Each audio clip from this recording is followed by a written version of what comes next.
channel. If you're new here, then stick around, see if you love me. And if you do, then subscribe and turn your notification bell. If you're not new here, then welcome back. Thank you for being here. Thank you for loving me as much as I love you. And let's get right into today's video. Today's video is for you business owners out there, content creators, those of you who listen to gurus on social media and hear all of that beautiful, wonderful advice on how to be successful in whatever it is that you're trying to do. And I'm here to tell you that a lot of that is bullshit, okay? And that's what we're gonna talk about. For those that do not know, I have a social media management business called Eccentric Flo Media. When I first started my business in 2018, I was super duper into all of the gurus. I followed everybody who was in marketing, in business, who was a young woman in business, who in tech, all of the things. I followed all of the things on Twitter, on Instagram, on Facebook, on Snapchat, on YouTube, especially. I know I was a YouTube heavy girly back then.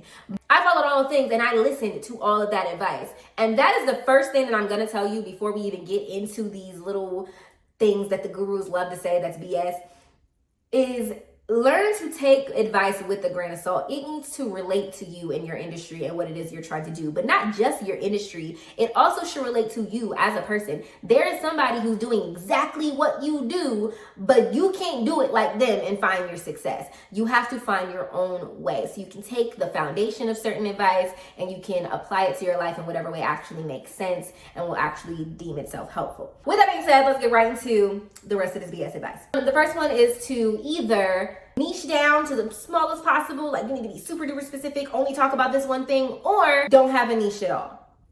Now, mind you, I'm not the best at niching down. However, I do have a specific target audience. And I do feel like you need to have a target audience because you need to know who you're talking to. When you're online, when you're creating the content that you're creating, when you're trying to push your product or your service or whatever it is, you need to know who you're doing it for so that what you put out will resonate with that person. And that can be what you're thinking about when you're creating your content or your marketing with supplies or whatever it is. For example, I do not have a niche that's like a person of this age and of this occupation who's trying to do this and da-da-da-da. I have several different types. All of them are under the same umbrella of being women in business, of being women who have goals for themselves and want to live their life authentically and just want to do whatever they want to do. And maybe they have ADHD or maybe they have some sort of other mental issue like depression, anxiety. I have all of the things, by the way. Maybe they're struggling with a whole bunch of different things and they don't feel like they can be a mess and have success. And baby, that's what we're about over here because I am the definition of hot ass motherfucking mess. I find my own version of success and I am striving towards those goals and I want to share that journey as authentically as possible with you guys. So yeah. And I used to niche down. If you guys remember, if you guys were here back in 2018 or 2019, whenever I started this channel, you will see that I made all the same videos about the same type of things and I tried to be super duper niche down. Then I started adding story times into the bit, started doing story time Sundays, and then I started getting a lot of from the gurus or my mentors, you have to niche down, you have to be very specific and da-da-da-da-da. But then I came to find that there were people who absolutely loved every single piece of my content because all of it resonated with them in one way or another. Being yourself in all the facets, but having a clear goal in mind and how you're trying to help people is really what you should be doing when it comes to niching down. Maybe you need to niche down all the way because you are a specific kind of industry and you solve a very specific problem. Or maybe you just want to entertain people and your type of jokes and entertainment reaches a specific type of audience, but it's not just one kind of person, it's multiple type of people. The second one is to fake it until you make it. I am all about discipline. I am all about doing things even when you don't feel like it, not being lazy, not necessarily not procrastinating, because I'm not gonna lie, I'm procrastinating. But right now we are living in a time where transparency is everything. And when you're consistently showing up fake, when you're faking it, forcing the smile, forcing the funk, people can tell. And nobody likes it. That's why even though I hate it and I feel bad about it when I go on these hiatuses and you guys don't see videos from me for a long time, a lot of that I'm transparent about that it's because I was not doing well or I bit off more than I can chew and I did not want to show up. I didn't want to post. I didn't want to make a YouTube video and I didn't make myself do it. Sometimes you have to take a break. You have to take a step back and maybe focus on another aspect of this. I did a lot of content research about the kind of content I wanted to create, about the kind of content that I could create that still fit who I was and where I wanted to go with my brand. And I even had to revisit what I wanted to do with this brand because I started to feel like I no longer was in alignment with myself. I started to feel like I was comparing myself to people that I felt like didn't have anything to do with what I was trying to do. And I had to refocus. Sometimes you do have to just do it. But I'm saying if you're feeling lazy, stop being lazy ass, okay? Get your stupid behind up. But you need to note the difference between laziness and depression, and you should not be forcing yourself to do something when you are clearly depressed and your mental health is suffering. The third thing is if you show up, they'll come. That is just BS. I'm sorry. I don't even know why people keep saying that. It's the furthest thing from the truth. You can show up every day, all day. You can be on social media doing all of the things every single day, all day for 3 straight years. I've seen it with my own eyes. And you can go absolutely nowhere. The truth is that yes, you do need to show up, but you need to show up and you need to be learning. You have to show up with value. You have to show up with something to offer. You have to show up and pivot when you need to pivot. You have to show up and give your audience what you want. You have to show up and show out, basically. You can't just show up. You just showing up will not amount to a hill of beans. If you're just posting fluff just to say that you were consistent, baby, we don't care. We don't care about your consistency. We care about your value consistently. The fourth thing is one that I, as a business owner who loves every single thing that I do in my life, is if you do what you love, you'll never work a day in your life. Baby, I work, okay? I be tired. That's work. When you are doing something, you're exhausting yourself. That is in and of itself work. Work you love. Some people love to work out.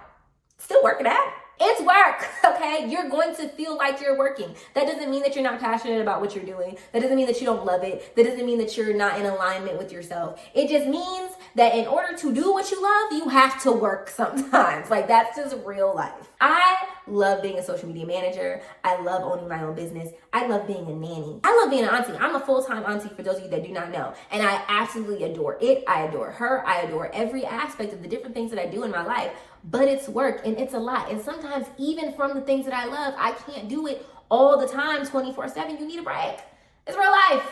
You need rest days, okay? A lot of people have talked to me and have been confused because I thought I loved this. I thought I loved creating content, or I thought I loved doing this within my business, but like, I don't even feel like doing it today and blah, blah, blah, blah, blah. I said, in real life, if you are making something you love, something that makes you money, it's work. It's work because you have to do it now.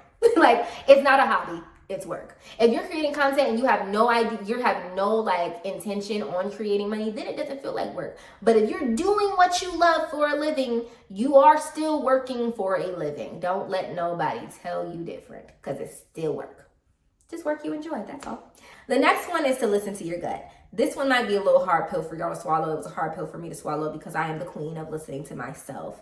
I do trust myself and I trust my gut, but a lot of times our guts are rooted in our own emotions and our own experience. I'm not saying to ignore your gut, but make educated decisions. Make decisions with all the information. Because some people I have seen from personal experience realize that their gut kind of pivoted the more they learned and the more they knew. So many people utilize listening to your gut, your intuition, and they're literally just listening to their emotions, to what they feel in the moment. All too often, that is not the way to go. Now, mind you, this is somebody who is extremely logical. As much as I listen to my gut, if I have a bad feeling, I do listen to that. I will not hold you. But I don't just do something just because something tells me to do it. I look into it first. I educate myself first. I see what the steps are. I see what is next. The whole advice of listening to your gut, I really feel like is overused and overrated, and people always implement it in ways that they should not. So I'm not saying to ignore your gut when I say that listen to your gut is some bullshit advice. But I'm saying if you don't know what the fuck you're doing, don't just do shit based on your gut, okay?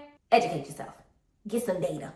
The next one is the customer is always right. I know that a lot of people are already kind of coming out of this, but so often we want to apologize to our clients and our customers, or we want to try to overcompensate because a client or a customer is not happy. I am very guilty of this. I am somebody who, whenever I have a client they're unhappy, I internalize like a mother.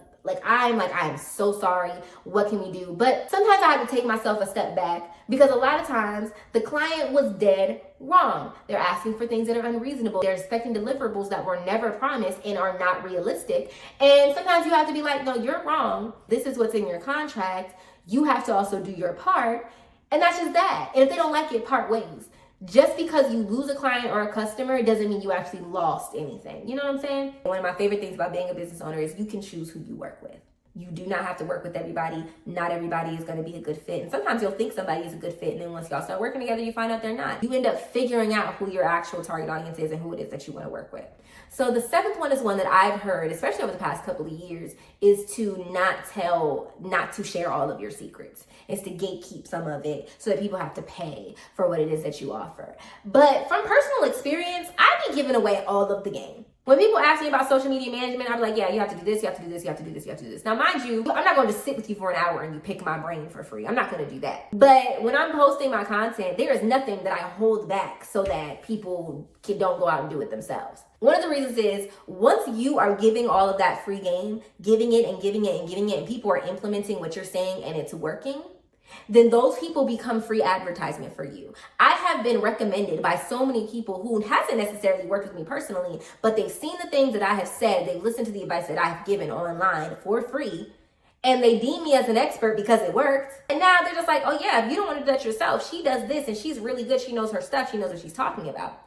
So give all the free game you can. There are plenty of people who may want to go and do it themselves, but there are also plenty of people who will pay you to do it for them. Stop trying to gatekeep, because your actual target audience are not people who want to go and do it themselves. However, those people can be free advertisement for you. So I do not think that you should only share just enough. I'm not saying that you should sit down at a coffee shop and let somebody pick your brain for 2 hours about what it is that you're an expert in and try to get the details and implement it stuff. No, if you want the free information, go to my stuff and it's there. If you want the education, it's there. If you want to consult with me, then yes, baby, you have to pay for it. Outside of that, and even sometimes when I'm talking to people and we're having a regular conversation, I will just give them advice. I'll be like, oh, well, have you tried to do this? Yeah, if you do this, this could help you with your social media journey. Hold on.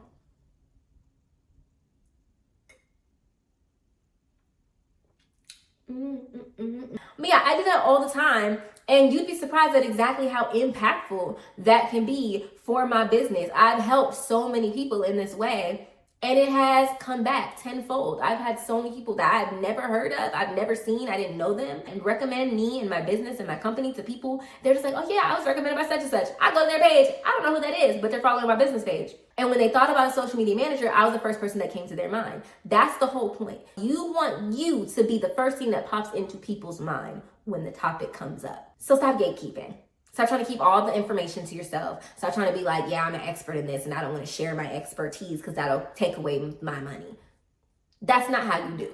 I mean, if you want to be like that, go ahead and be like that. But I'm just saying it bites you in the ass. Anyways, that's pretty much all the guru advice. If you guys would like a part 2, then let me know. If you have made it this part in the video, you love me, right? You like me? You feeling my vibe? You like what I have to say? You're interested in the other vlogs and shit that's on my channel right now? Then go ahead and subscribe, turn your notification bell, follow me on all my socials, Eccentric Flo on everything. Everything. And yeah, I love you guys ever so much, and I will see you in the next video.